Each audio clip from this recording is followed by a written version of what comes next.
Good morning, and thank you very much for joining us. I am Yori Fulani. Hope you had a great weekend, and here we are Monday, the day before June 12, and we're looking forward to tomorrow. Well, that is to say, most people are looking forward to tomorrow because things have changed. My guest this morning is Mr. Ayo Okpadokun, convener of the Coalition of Democrats for Electoral Reform. He needs very little introduction on the political horizon. But, you know, the story of June 12, I guess, as you speak of June 12, you're probably going to be speaking also of NADECO. And he was a key player in that. He and many of his colleagues were in the trenches. And so we thought, on the eve of the new June 12, so to speak, and the real June 12, which has been a long time coming, it's a happy day for democracy. Mr. Ayo Okpadokun, would you agree? It's a happy day for democracy. First, let me say good morning to the audience, viewers, that yes, it is a happy day, but with reasonable caution. Caution? Yes. Are you saying like it's not yet Uhuru? This has been a long time coming. Beautiful as the pronouncement of President Buhari could be, yes, long expected, coming as at the time it came, acceptable as it might be to quite a large segment of the society and to the different platforms to which I belong. We must sound the necessary caution that recognizing June 12 as Democracy Day and conferment of honor on the late distinguished Bashorun Moshood Kashima Wolawale Abiola, the president-elect, is just one leg of the unrelenting campaign that we waged. And I did tell you that if anybody were to be willing to, they should research. They will find out that on May 15, 1994, when NADECO announced its arrival on the public scene, part of our statement included the following significant matters. In fact, the first was that it was of great necessity and that Nigeria should convoke a sovereign national conference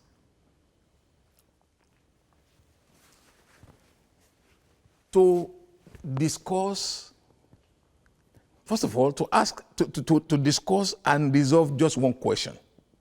One, do you want to belong to Nigeria? Perhaps because of the prolonged period of relationship, the answer might be mostly yes. Then the second question added to it is, it will be on what terms? What will be the rule operandi, the modus operandi? What will be the rule of engagement of our relationship so that we can have a mutually beneficial existence? Not the one where you have a slave master setting, where some people have cornered the Nigerian Commonwealth and all the political leaders that belong to everybody, and the other people are onlookers. So we call for that sovereign national conference. I'm coming. The second one. I was going to say, I'm sorry, forgive me for interrupting you, but I understand this is very important, but is it really an appropriate conversation for this time? Isn't it a separate conversation? Not at all. In fact, of all the characters who are now claiming to be champion of June 12, I know, whether they like it or not, history is on the side of the National Democratic Coalition, NADECO, that we were here. It was that platform for all democratic forces that campaigned creditably for the validation of June 12th, for the convocation of Sovereign National Conference, and for restoration of Abiola mandate. But I'm putting everybody on notice that the falsehood of revisionists that is going on will not be for long. Okay. By the grace of God, we'll put the fact, the absolute fact before the public as to what really happened. But history has been corrected.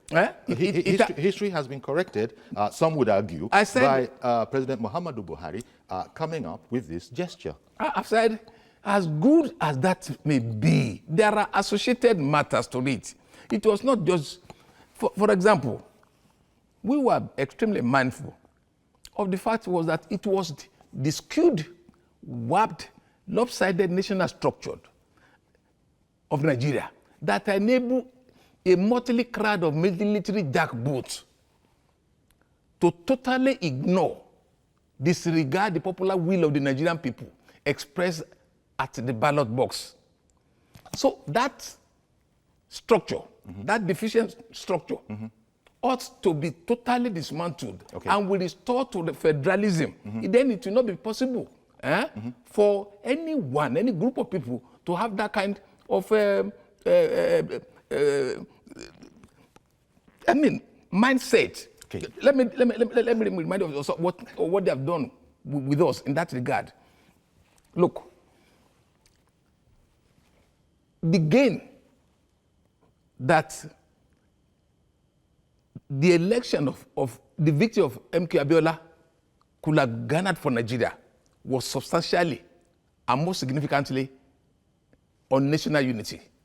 If they have allowed that election to the man to enjoy the victory of his enjoy the perquisition of his victory, it could have sent a powerful signal to all Nigerians that the Nigerian project is a common one, and that anyone from any part of the country could seek for the highest office in the land, and then it will be accepted. But that one was killed by the annulment. And that's why I was suggesting to you that President Muhammadu Buhari, first of all, he's not known to have been a member of NADECO. You know, there are those who have said that he never really spoke one way or the other for. I've never had him. Exactly. But he then came up with this particular gesture. Yes. Has he not implied an understanding of some of the things that you have said? After all, short of reinstating, as it were, posthumously MKO Abiola's mandate, he did confer on him the GCON, which is only... GCFR. I beg your pardon. The highest order of the land. GCFR. GCFR, Grand Commander of the Federal Republic. Yes. Yeah. Only presidents have that. Now, it's not quite the same, I understand. But isn't President Muhammadu Buhari indicating that I understand all of these issues?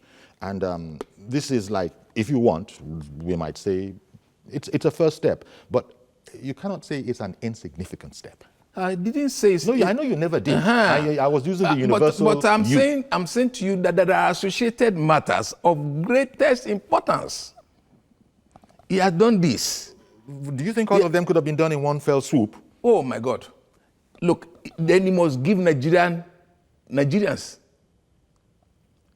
very expressive indication that he's ready to right the wrongs of the land over this matter. Which would appear to have begun. Well, I do not, there's nothing for me to hold on to that there is something in the offing. Because all the time... But at the same time, you're saying this is not an unimportant gesture. You say... The thing, like I said, in our statement, in our statement, you find NADECO, by the grace of God, tomorrow we'll be making a profound statement about our position over this matter. So I don't want to prejudge and what the organization will be, the platform will be saying. But can I say that, would I be in error to say that NADECO is fully on board with this gesture of President Buhari? We accept the kind gesture, the positive gesture of the declaration of June 12th at Democracy Day. We campaigned for it from May 15th, 1994. Okay. Before all this new later day June 12th came aboard after some 12, 15 years when everything had been okay. So I'm saying now that's a sore point. I beg your pardon. That's a sore point with those who have solidly stood behind the whole June 12 saga. That Abiola's monumental, in fact, ultimate sacrifice for democracy and for June 12. People who did not work or contribute to it have been the main beneficiaries. And I have heard talk that the real, I don't know if we should begin to split hairs now, but the real foot soldiers have somehow been lost in the motley crowd. I know that's a sore point from just listening to conversation. Is that fairly accurate? Very accurate. And I dare say that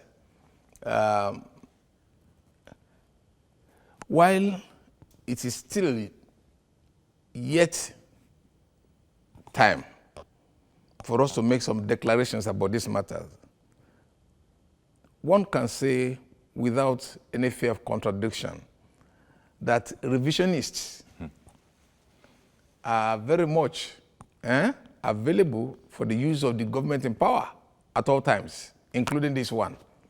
And they are looking around to claim what they never were. But I would have thought that Buhari's move has really squelched revisionism. It couldn't. That couldn't. Even in their attendance list of people they have invited, the people carried the can.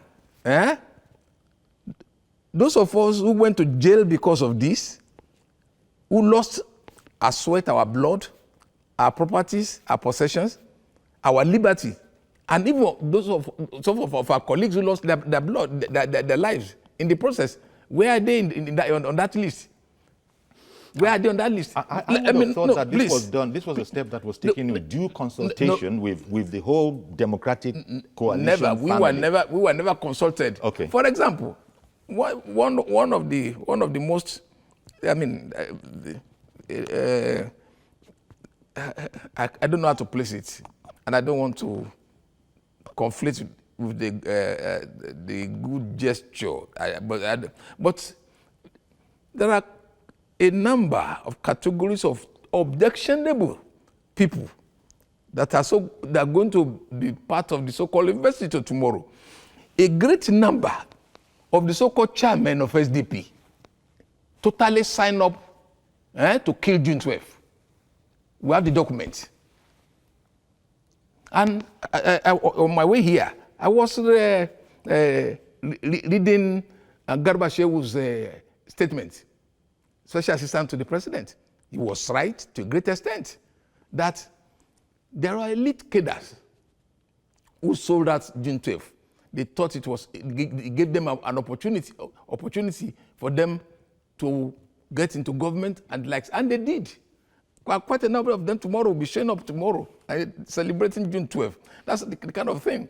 But would things not differ now? Because the way President Buhari has pulled this particular, well, let me not say pull a stunt, but the way he has deployed this particular move, as you know, there's been criticism that it was calculated for this, for his own political gain. Largely, the answer to that perhaps is so what? But for me, politicians will only be politicians. So they have a right to criticize. But how do you explain that people are not even mindful of what they say? I know that there are tendencies in this land who really hated the God of MK Abiola even before he contested. And when he won, they were totally destabilized. They said he could not win more than 2 or 3 states. Those ones, and they and their agents, their surrogates, loyalists, and sympathizers are still available. So they will not be happy. They'll be part of those who will be criticizing the move of President Buhari. Because there are some of those. Some of them are extremely powerful. They've stolen too much public money into their hands to deploy, to get irresponsible young men and women who have nothing to do to make spurious writings. Again, you will find out that those of them who are against it, I'm asking the question. If you question Buhari for doing what he has done, say it's because of election year, for all intents and purposes, the political opponent will make that statement. Is it valid? I don't believe that it is valid. But I think they are entitled to their opinion. But the truth of the matter is that the right thing has been done. At least the first part of it had been done. Okay. But we are very critical about the others. Mind you, NADECO took on board. Critical, yes, that's what I'm You mean going. critical? Yes. Not just insistent. Not just insistent. I'm saying critical matter that are associated with June 12th. Have not been addressed. At all. And that is, NADECO decided to take up the campaign for the validation of June 12th mandate of MK Abiola after he had accepted that if he assumed office, perhaps even as the government of national unity, one of his first jobs would be the convocation of a sovereign national conference to right the wrong that had been done to us by the military dictatorship all over the years. Look, Nigeria was forcefully coupled together by the British colonial master by shared military force. Nigerians have not been given the privilege of responding as to whether or not ethnic nationalities. Okay. They have not been asked whether or not they want to belong to Nigeria. Oh, okay, I understand that, but I want to ask you, because I need clarity. Are you indicating that NADECO is sore because it hasn't been, given how much it has invested in the June 12 project, hasn't been, quote unquote, duly recognized? As you said, it's not necessarily going to be part of it in Abuja tomorrow. You can't invite everybody, but among those that were invited, NADECO hasn't been invited. Are you sure about that? No, not at all. In fact, it could have done us great harm for us to be seated among a greater percentage of these characters who really were opportunists. They were hands in glove military dictatorship all through. And they were the ones who are many of them. Is it possible to look away from that and just look at the greater effect of history being corrected, look, wrongs being righted? Look, we are in agreement with that. Wrongs being corrected. We are for that. But I'm saying that the crisis, one of the crises of this nation from day one is that those who want and who struggle, those who act, those who take serious decisions to help this country to develop, they are never given due recognition. And paid severe paid price. For it. They are never given any. Look at all the so-called honors they've been given since independence, particularly since the military came. They'll be among their peers, and many of them have stolen Nigeria blue. That is why. Those are the ones who will be given honors. To sound like a broken, I know I'm sounding like a broken record, but isn't that part of what Muhammadu Buhari has sort of now addressed? Maybe not fully, as you have explained, but has addressed substantially. No, you can't say substantially. Okay. I've said. Okay. Just one matter he had dealt with, but I'm saying the critical associated matters with June 12 have not been addressed. And that is much more. It was because of the inaccuracies and deficiencies of these other ones that enable the military jackboots to do what they did against the victory of Abiola. And if you refuse. But looking at history, I thank you very much, sir, and I relate to your perspective. But then talking about history and leaders in this country, President Obasanjo was a leader. In fact, he was a direct beneficiary of, greatest beneficiary. Yes, in fact, the greatest beneficiary. And I think the Nigerians must be, I'm not sure whether most Nigerians, particularly the young ones, may not know this. And when that Abiola, General Obasanjo became the choice that the military foisted on us because they thought that because MK Abiola was an woman, Obasanjo is an woman. So when they denied Obasanjo the victory that he recorded from the Nigerian people, if they are taking somebody against from his community, that will satisfy the community and the Yoruba nation generally. That was the reason why it was a major reason for what they did by going to put extreme pressure on General Salami Abubakar to release him, and then put extreme pressure on General Salami again to pardon him, to give him a pardon. Because after being convicted for criminal offense, treasonable offense, he was not privileged. He couldn't have contested. But a man of such thing got to office, and for 8 years, he was so heartless, and he did not think well in his wisdom. He decided that he introduced the May 29. No, for God's sake, let me finish up what I'm saying. Sure. You remember that just as he was invited to the inauguration of Nelson Mandela as the first black president of South Africa, there, on his way there, they asked him about the annulment. And General Obasanjo said, MK Abiola was not the Messiah Nigeria was looking for.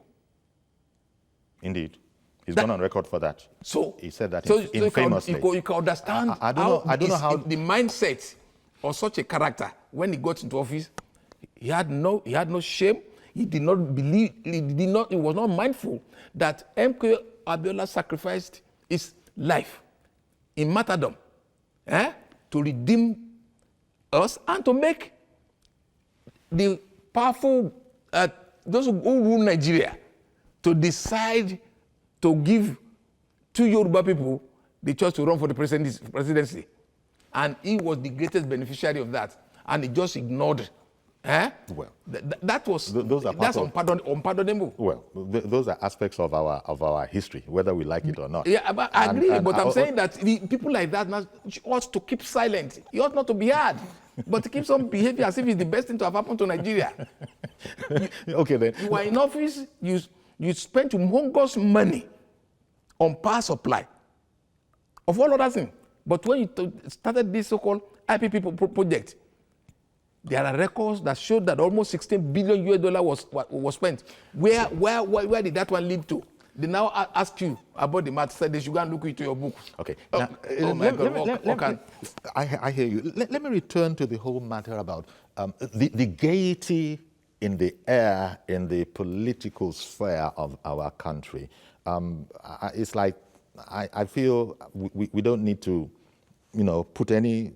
Let there be no rain on that, because there's sort of political dancing, jubilation, heaving a collective sigh of relief that Buhari has done the right thing that others before him had the opportunity to do. It sort of points to the fact that if one is patient in life, although it's very, very difficult when actually we're going about the patience, it's very, very difficult. But I suppose somebody like Buhari is going to come along in different spheres of life and do the right thing. The lie that we've been living since '93, somebody has now come on and lifted the lid and said that, you know what, I'm not going to be part of it anymore. Because I'm not going to be part of it anymore. By virtue of the national honor conferred on MK Abiola, it's given President Buhari's perspective on this whole matter that he himself willingly and fully understands that Abiola won that election. But we have to be strictly correct. It wasn't ever declared. There are those who are saying that now, is there not a way to get INEC to go the further step? It's posthumous, all this is posthumous anyhow. And just for the records, declare the president who never got a chance to reign, or to, no, reign is not the word used in democracy, the president who never got a chance to serve. What do you think of that idea that supporters of Buhari's gesture are saying is an additional, an addendum that would be beneficial? I totally endorse that part of it. And we have campaigned vigorously for it before.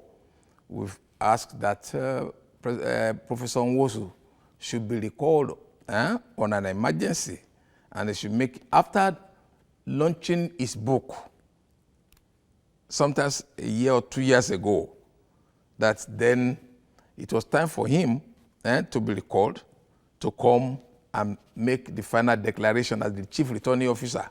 That has not been done. I'm happy that the children of MK Abiola themselves are asking for it. I've read the Twitter handle of Senator Shehu Sani in that regard yesterday, asking that that should be done. We are saying also that it is important that you end up this saga, do justice to the martyrdom of MKO Abiola by asking that the final announcement that ought to be made by the returning officer is made, and then let him get it declared as the president elect. Then you hang his photograph wherever you hang it as president, elected president. And then we are asking that those who made it impossible, who said over their dead body will Abiola govern, quite a number of them have gone on. They have used the opportunism, and they created it for themselves to emerge in public space and held big public office. I'm not lying, and you cannot deny when I said it here. David Mark, who later became president of the Senate for almost 8 or 12 years, was one of those key actors who said Abiola will never govern. I wonder how those people, those characters are feeling. Obasanjo is in there. Yes. Obasanjo is in there. IBB. IBB. Akilu. All these guys. All these characters. All these guys are seeing what has happened today. It's been called a master stroke. There's also those who are calling it something of a mischievous, the naysayers are calling it mischievous. But what do you think of Babagana Kingibe as well? I have my reservation, great reservation. Because it was a joint ticket. MK Abiola and Babagana Kingibe. This is the legalistic thing that to be said. And I remember that the political secretary in the American embassy in 1994, when just before I was picked up again, rearrested in 1998, Young, I think it was, the political secretary in the American embassy. I think before I was arrested, first of all, they told us that if we were fighting for restoration of democracy and we were calling for revalidation of MK Abiola's victory, that the same thing must happen to the SDP and NRC governors in the office who were disbanded. And honorable members too should be allowed to return to office. So legally, I think the idea of giving Kingibe the title they are giving him, I think might be difficult to fault because it is a joint ticket. That's right. But I'm saying that he himself knows that he does not deserve it. Okay. Let me say finally, on that note, he knew what he did. The day when we held, the day Abacha took over, the second day There was a meeting in MK Abiola's house. It was because when Abacha called MKO and he consulted with me, it was on a Thursday, and advised Bashoru, those who enabled you to become president-elect all over the country needed to be assembled before you make any response to Abacha. So we agreed for Sunday. And I said, some of us will go to church. He said, okay, it will be anything from 2 o'clock. So that meeting held. Kingibe was there. The discussion, Ukiwe, Ndubisi Kanu, quite a number of other people, they were there at that meeting. The late one Igbo guy, very active, was leading the discussion, and quite a number of other people were talking about the fact that we should not join anything military. We should stand with the June 12th.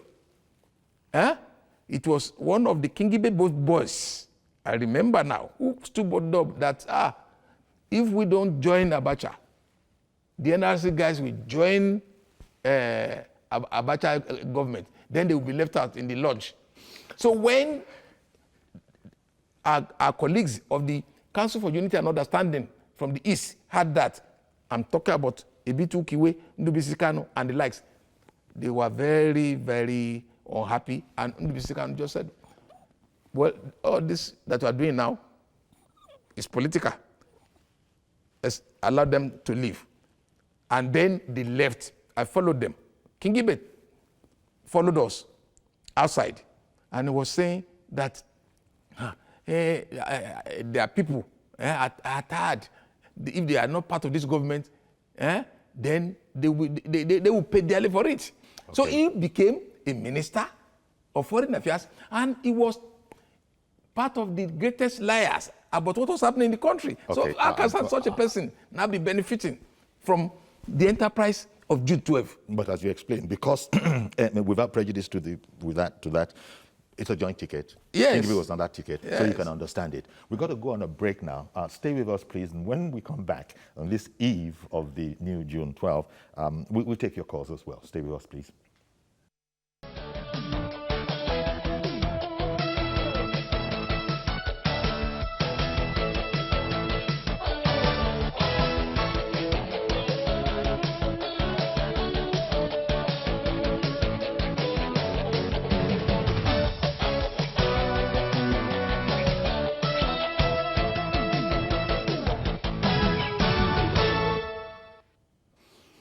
Welcome back, and it's the eve, so to speak, of June 12 in 2018, but then it has a special ring to it because that is the day tomorrow that the late Chief Moshood Kashimawo Olawale Abiola will be conferred with an honor, the national honor, usually reserved only for presidents and indeed heads of state of this country. Grand Commander of the Federal Republic. And by the way, tomorrow, we're going to be on air, but we won't be necessarily calling it this morning because tomorrow being that special day, we're going to open our studios here from 9 o'clock, and it's going to run right up to 1 o'clock. And so that will encompass everything June 12th, from studio discussions to whatever is happening live in Abuja. We'll bring it all to you in our special broadcast. And my guest today, someone who knows quite a bit about June 12th, Mr. Ayo Okpadokun, convener of Coalition of Democrats for Electoral Reform. And when you also talk about NADECO, that was a champion of the June 12 mandate and sustaining it. He's with us here, and he's been giving us his perspectives. There's a lot of gaiety in the air. People are happy. History has been righted. Mr. Okpadokun says, I don't have anything against all of that. Indeed, there's a sense in which we're part of that one as well. But there are other aspects that we need, we have to be sure not to forget, that are also equally as important. But people for the moment are saying that MKO Abiola has been recognized. The lie that we've been living in this country, it took a Muhammadu Buhari to come along. In that sense, know how you talk about June 12 and Democracy Day, henceforth. Muhammadu Buhari's name is in there. Beautiful. Is in there, and so that Yeah, part of history, he has done the needful that Obasanjo didn't do, the needful that indeed Yaradua, Jonathan, President Jonathan, and not to mention IBB himself, who caused the whole problem in the first instance. Right. Now, all of these people, I wonder how they're feeling. All of these people are actually alive and are seeing all of this. I wonder how they feel, from Abiola not being the Messiah to all sorts of sophistry. And so I said earlier, not to editorialize too much about the whole matter, I said earlier that if we can only be patient, the right thing the right will sort of roll around in due course. well, Yori, let me say this for the opting of time.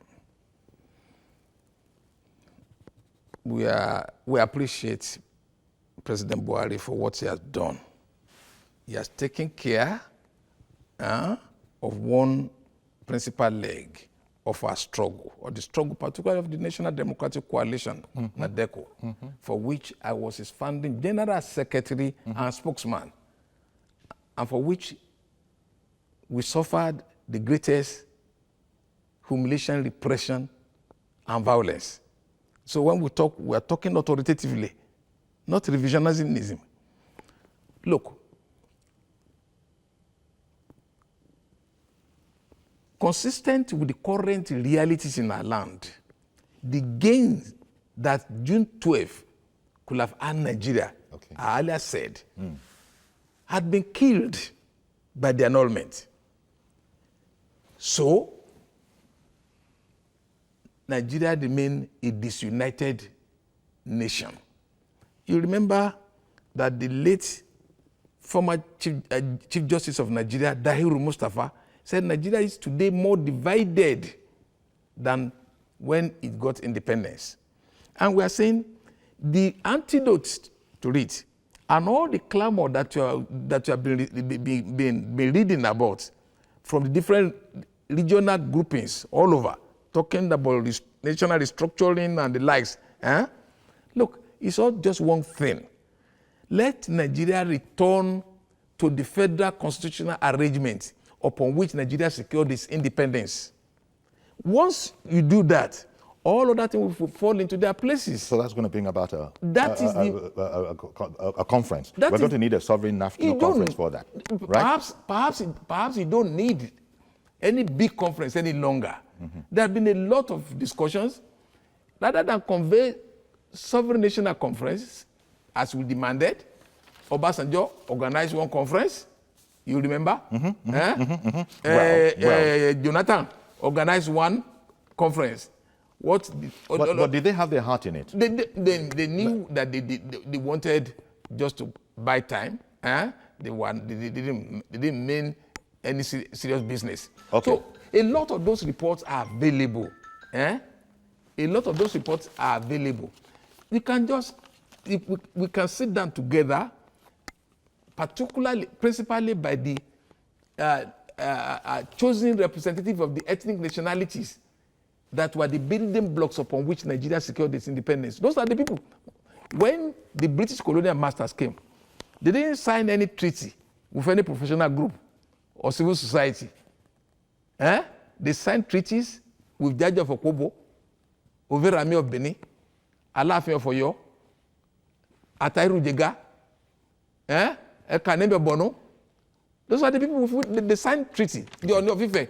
So the ethnic nationalities who were never asked to voluntarily determine as to whether or not they want to belong to Nigeria, they are the real essential people to sit down together, take all these papers of the different conferences, put them together now, and take something out to which all would commonly subscribe to. Then we can now write a constitution out of it, which will be an autochthonous constitution to which all Nigeria can subscribe. Excellent. So that Nigeria but we have time for that because something has begun.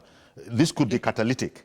This could possibly be catalytic towards all of that. But I think when you are rejoicing over this, you must be very conscious of of these.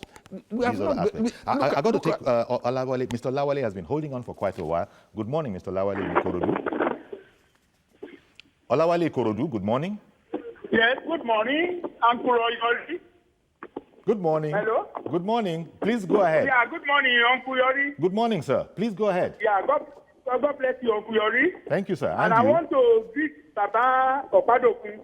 Thank you. Thank you very much, Baba. Thank you, sir. You are a dogged fighter. Thank you, sir. God will bless you. Thank you, I am sir. very happy that this is happening in your lifetime. Thank you, sir. And you will live long, long. We defend you both privately and publicly. You will live long. Thank you. Thank you, Mr. I just have a small contribution. Please, we are grateful to President Muhammadu Buhari.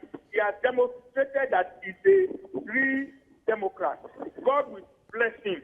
God will continue to bless him in this Nigeria, and we achieve and complete the goal for Nigeria.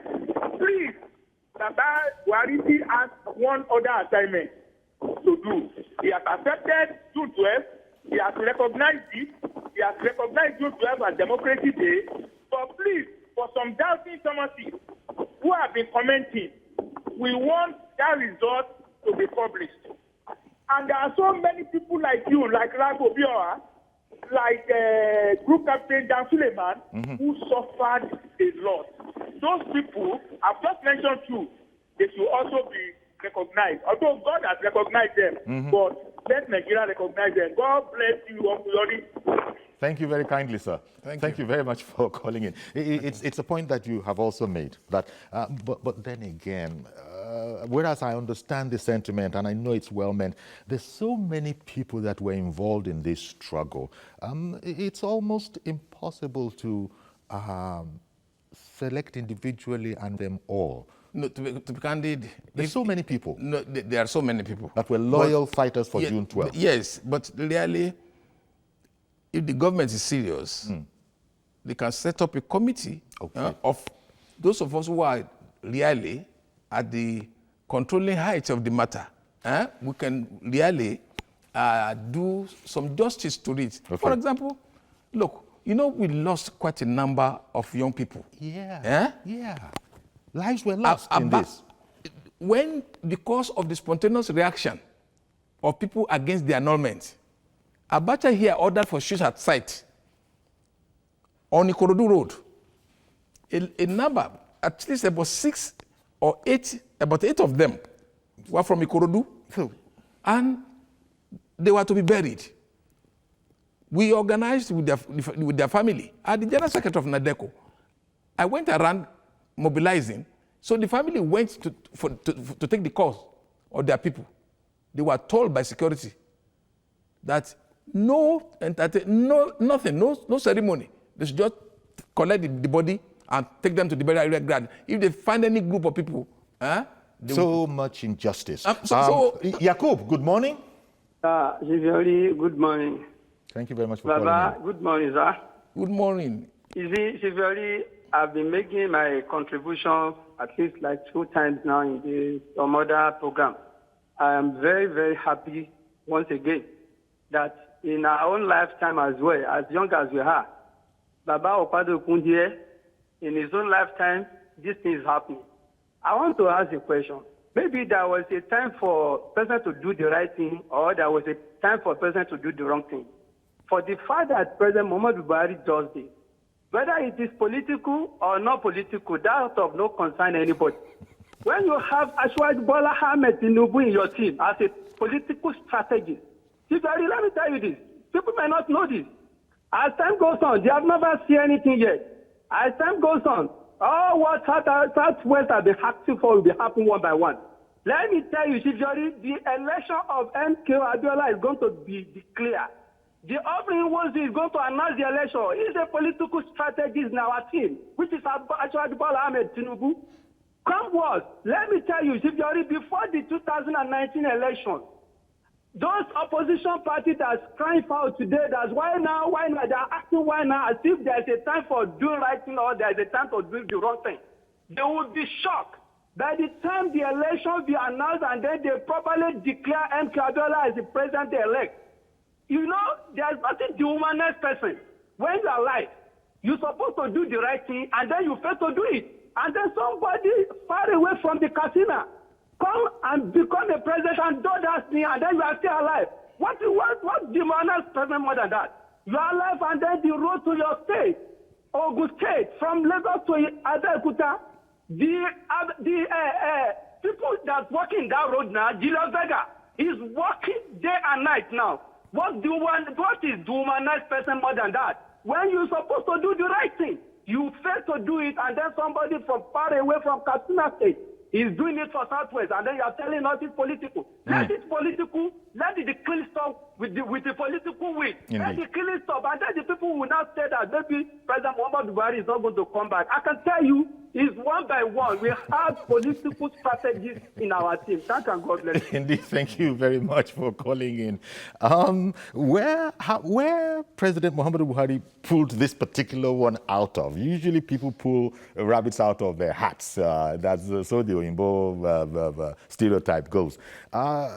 This one that Buhari pulled out of his hat, well, on the one hand, you would imagine that he would have consulted with some people. We can only guess who those people are. He would have his circle, because none of this leaked out, if I'm not mistaken. You people, as close as you are to these kind of issues, I don't believe that any of you heard anything about it before the president announced it. No, but you see, President Buhari's person, as ascetic as he is,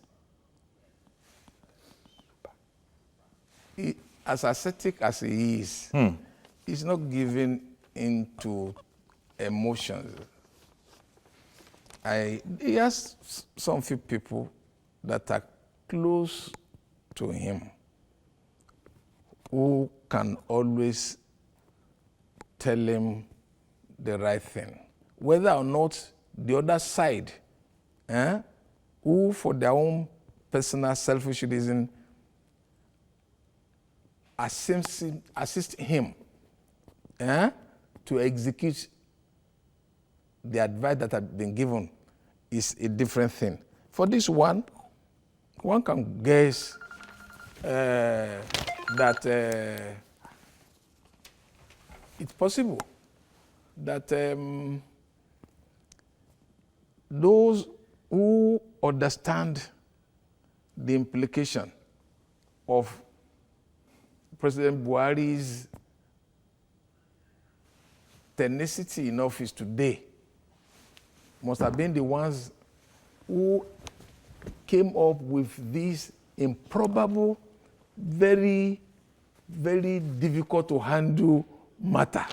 And they got it right because it came at a point when the image of the government seems to be having an ebling crescendo because of the attacks of the herdsmen against the farmers. And people are leading a lot of menace into it. And that was already dampening the enthusiasm of the people. And people were starting to question, can this man even win election? And they came up with this joker. And this joker. Yes. Super in VI. Thank you for holding on all that while. Good morning. Good morning, Uncle Yori. Good morning, sir. And good morning to my dear dad in the house. Good morning, my dear brother. Daddy, I want to tell you something today, that your struggle will never be in vain. Thank you, sir. God bless you too. You will live long. Thank for you, all the struggle that you have done Thank you, sir. to achieve peace in this great country. Thank you, sir. Uncle Yori, I want you to ask Daddy just one thing. I watched Jonathan Zwingina, who happens to be the former senator, and he was the DG of Hope 93. I was a little boy then, a very, very little boy. I watched him this morning live on one of your sister's channel. They asked him a question that the deputy, Babagana Kingibe, abandoned the struggle, became a minister in the Abacha regime. And you know what he said, Uncle Yori? He said that was a big lie. He said that Jonathan Zwingli, this morning, Oh my God. I watched him on one of your seats live. It was on live. He said that was a big lie. What a shame. That those, I mean, Baba Gana Kingibe was among the struggle from the beginning to the end. So please, Daddy, I want you to clarify this. Yeah, of course. Is it true or not? Please let us know. We want to know. Thank you very much and have a good day. Thank you very much, my dear. The truth, unassailable truth is this. I was party to the appointment of Jonathan Zungina as the Director General of the campaign of MKO Abiola. You cannot deny that.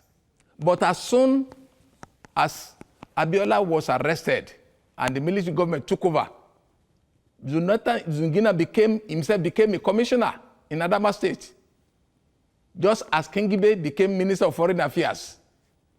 And it was changed later on to another ministry, might be Internal Affairs. So he was a minister. Kingibe was a minister in two different portfolios in Abacha's government. And Jonathan himself changed portfolios before he was sacked in Adama State government. So you can understand why he's lying. You can understand the falsehood in him.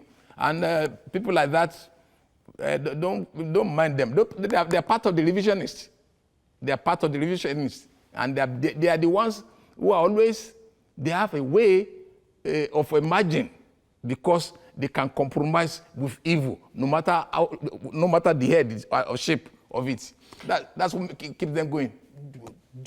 I want to return to that point. Do you have any sense that in President Muhammadu Buhari coming up with this particular move that's gladdened the heart of Democrats all over the country, that he consulted with the Southwest, or that this is something that he just did and because it has been called a joker, and that he brought out as a joker, or that this was carefully plotted and planned and he was advised about it? What's your sense?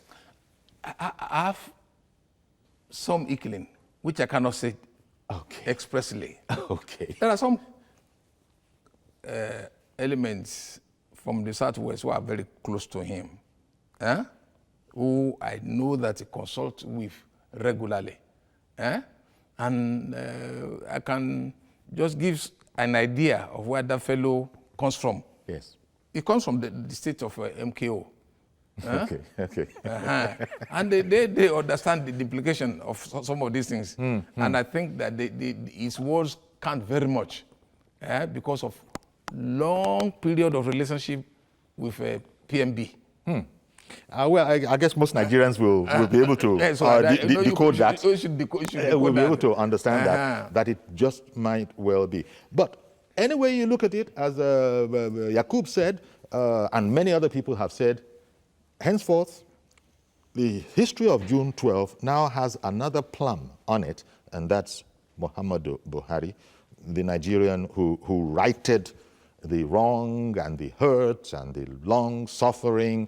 There's no way you look at it. It's uncanny. Just as Abiola was a nationalist cut across everywhere, here we have Muhammadu Buhari, as Yakub said, look at all the where he's coming from, look at where he's coming to right or wrong. Those that came from the very parts that MKO was in were busy telling us he ain't the Messiah. That's why now one of them is not crime foul. That is, it's been trailed. That they will be kicked. They want to rope him so that it could be silenced. I wonder what moral sense some of them have. You who have killed so many people, you have jailed so many people, you have destroyed so many lives, and just because somebody had done what you failed to do, you are now angry because that totally has taken the sail out of your wind completely. Then you now say because of that you want to frame you up. Something's wrong. We've run out of time. Yeah? We've completely. It just goes like 5 minutes when you're enjoying yourself. We've completely run out of time. But to end on a sort of an upbeat note, right. Tomorrow is June 12. It's going to be the first of Now it's going to be a national holiday. It's a little step to go by all that you have said. Right. It's a little step. To some, it's a great, but to you, you say it's a little step, but a significant one. And there's going to be gaiety in the air tomorrow. The Abiola family will be there. The family of Democrats will be there. You know, and Democrats in quotes. Democrats in quotes. Okay, I hear you. But thank you very much, Yes. Mr. Ayo Okpadokun, for coming on and giving Some us of us will be here. perspectives. Some of us will be here in Lagos. And Nadeko will address a press conference tomorrow all by right. the grace of God, and then the Lagos State government Yes. is unveiling a new senator Okay. of MKO Abiola. We've got to completely go Yes. now. But please join us tomorrow. That's our program. Join us tomorrow. A special on June 12th. Studios will open, the political studios will open at 9 and will run right through until 1 o'clock. That's 4 hours or so. And, that'll be tomorrow, God willing. Bye-bye for now.